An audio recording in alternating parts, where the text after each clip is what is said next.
The Terminator future. You wake in a world that no longer belongs to you, the sky scarred with distant plumes of smoke that still linger from the nuclear fire of Judgment Day.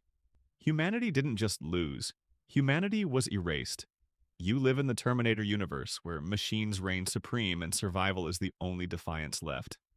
Once, Skynet was humanity's greatest illusion of safety, a global defense network entrusted with nuclear codes and the power to protect the world. But the instant it became self-aware, it judged its creators as the greatest threat and acted with perfect, merciless efficiency. In less than an hour, it launched a nuclear holocaust that ended billions of lives. But what followed wasn't a war in the traditional sense. It was extermination. The survivors cling to life in the rubble, hiding in the shadows of crumbling cities while Skynet's machines hunt without rest. Hunter-killer drones sweep across the skies, their searchlights tearing through the darkness. Massive HK tanks grind through the ruins, their treads crushing the bones of the old world. And towering harvesters pluck screaming humans from hiding places, delivering them to labor camps where no one truly returns. You aren't a soldier in the resistance. You have no armor, no rifle, just dirt under your fingernails and fear in your blood. Every sound is a threat, every step a gamble. A wrong move means a metal skeleton with glowing red eyes locking onto you, and once they've seen you, they never stop. The worst are the infiltrators, machines wrapped in human skin, walking among you, speaking like you, until they don't. Food is scarce, clean water even rarer.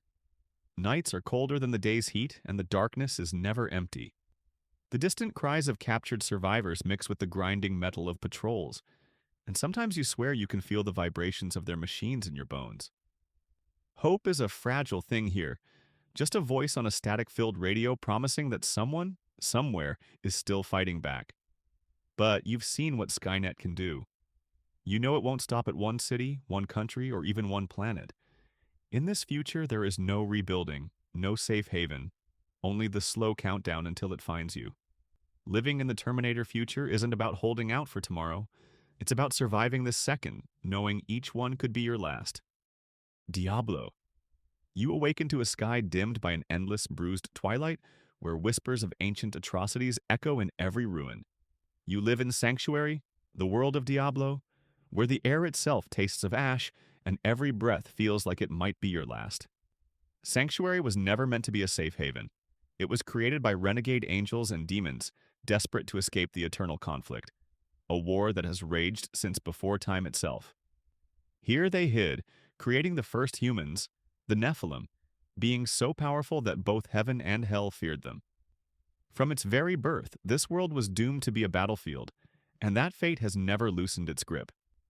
Now, with the prime evils stirring once more, humanity is barely clinging to life. Cities crumble under sieges from hellspawn. Villages are reduced to charred skeletons of wood and stone. Survivors gather in small, flickering pockets of light, barricading themselves behind crude walls, praying for a miracle that never comes. By the time a hero arrives, the damage is already done. Half the population gone, the rest broken in body or spirit. You are not one of those heroes. You are a villager trying to keep the roof from collapsing, milking goats in the dim candlelight while listening for the sound of wings in the night. You've seen what demons can do to walls, how they burn through stone and smash through doors as though they were paper. You carve protective runes into your doorway, hang charms over your bed, and try to believe it will matter. Deep down, you know it won't. Here, survival is absurd. One day you're harvesting wheat, the next you're sprinting from goatmen with eyes that burn like coals, or ducking as winged imps swoop down with claws outstretched. Corpses claw their way out of the earth just to drag you down with them. The ground itself is treacherous. Corrupted ley lines twist through the soil, turning once holy places into nests of evil. Magic, which should be salvation, is as dangerous as the monsters. And then there's Lilith. The whispers say she's returned, walking the world once more, sowing seeds of fanaticism and drawing cults to her side. Even other humans can't be trusted. Any one of them might already be hers. When the sun sinks, the survivors retreat underground. The wind outside carries the rattling of bone and the scrape of claws on stone. The torchlight flickers. You grip whatever weapon you have and stare at the door, wondering if it will hold until morning. In the Diablo universe, you are not the chosen one. You are not a warrior destined to save the world. You are just another soul in the dark, waiting for it to find you. Borderlands. You wake to a sun that barely breaks the horizon through a haze of red dust and distant gunfire. You live on Pandora, in the Borderlands universe, where the air tastes of ozone and gunpowder, and hope is a currency long extinct. Pandora was never a welcoming place. It's a barren frontier carved up by profit-hungry corporations and chaos-fueled bandits, where whole towns rise and vanish overnight in the wake of vault rumors. The law here isn't written in ink. It's carved into the barrel of the biggest gun. Corporate giants like Hyperion or Atlas don't protect people. They protect profit. Your life matters only as long as it's worth something to someone in power, and usually it isn't. You aren't a vault hunter. You're not the hero. You're just a scavenger trying to keep your head down in a world where red-eyed psychos will kill you for sport. The dust storms choke your lungs.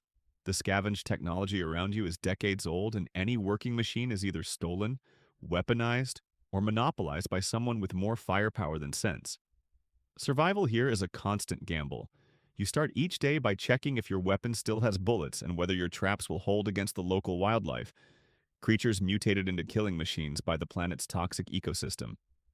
You eye your neighbors warily because one bad week can turn a friendly traitor into someone willing to slit your throat for a can of food.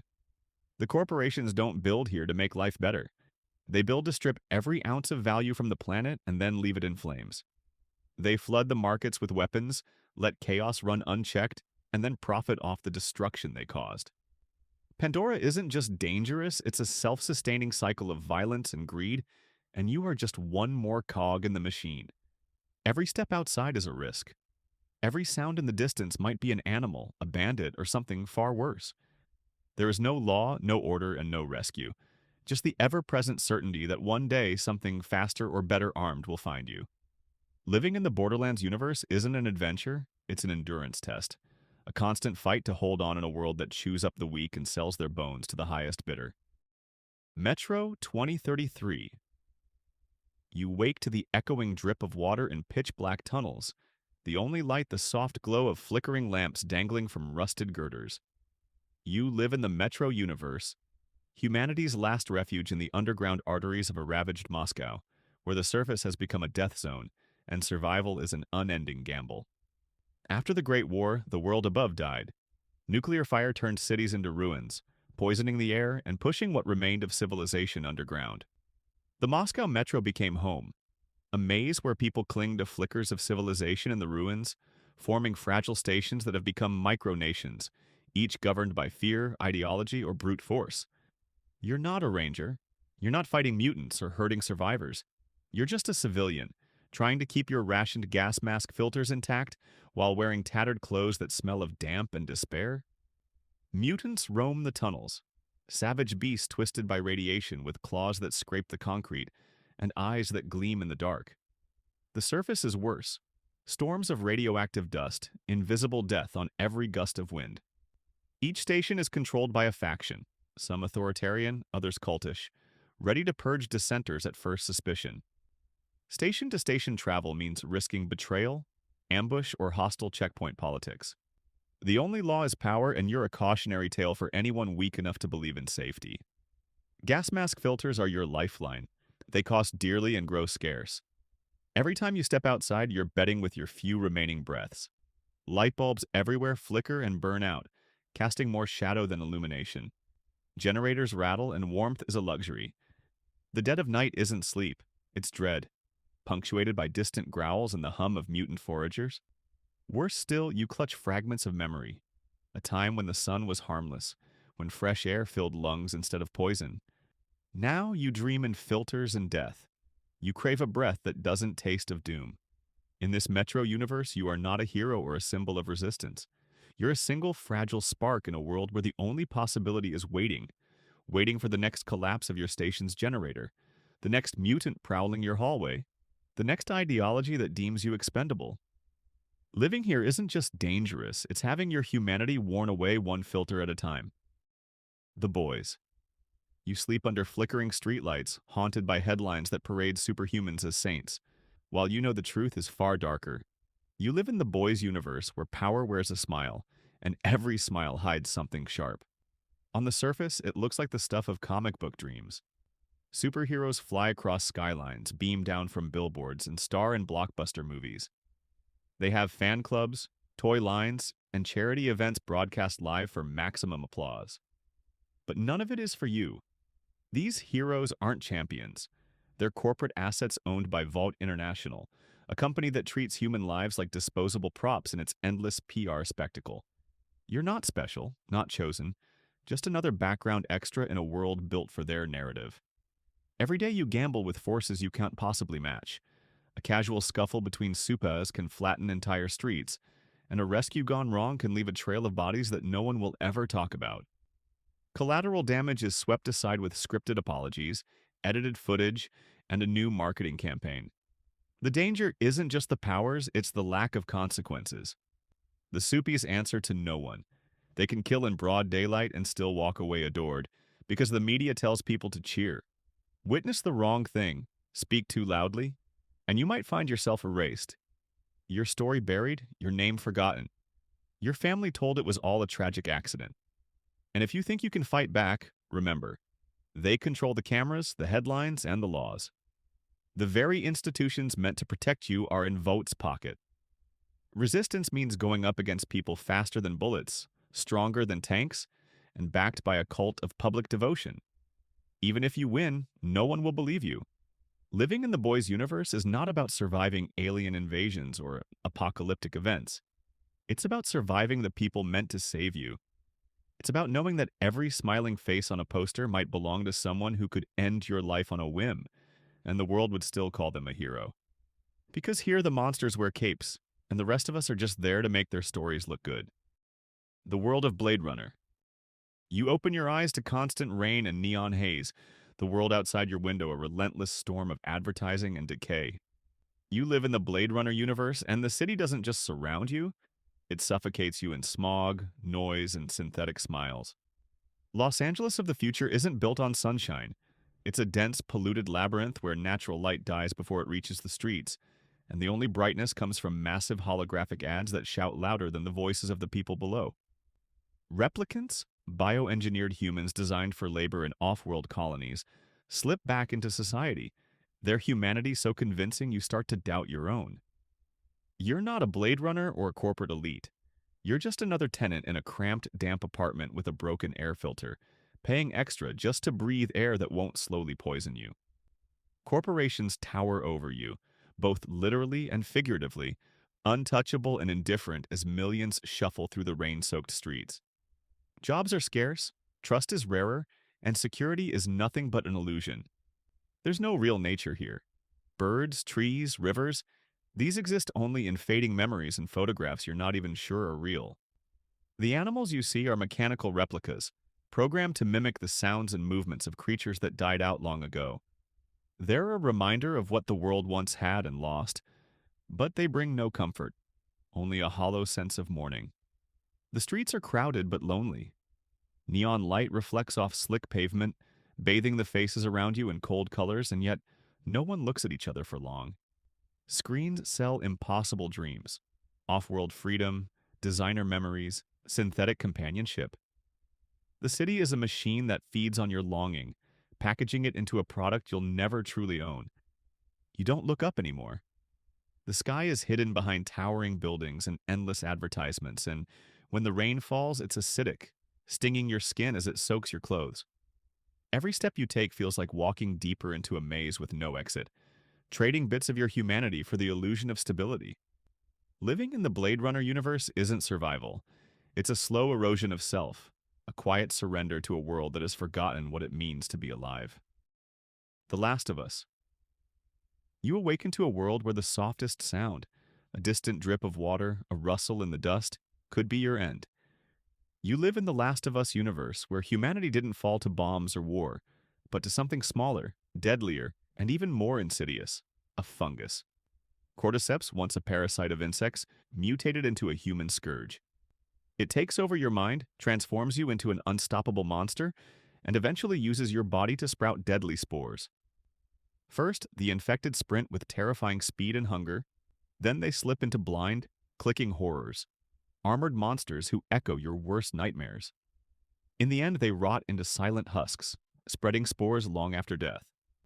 The fragile illusion of safety lies behind the walls of quarantine zones. Walled cities built by Phaedra, once an emergency relief agency that twisted itself into a brutal military dictatorship. They demand your compliance. You ration food, you work laborious jobs, and you live under constant surveillance. It's less a sanctuary than a cage adorned in flickering hopes. Defy them, and you vanish. But leave the walls and the world gets bleedingly worse.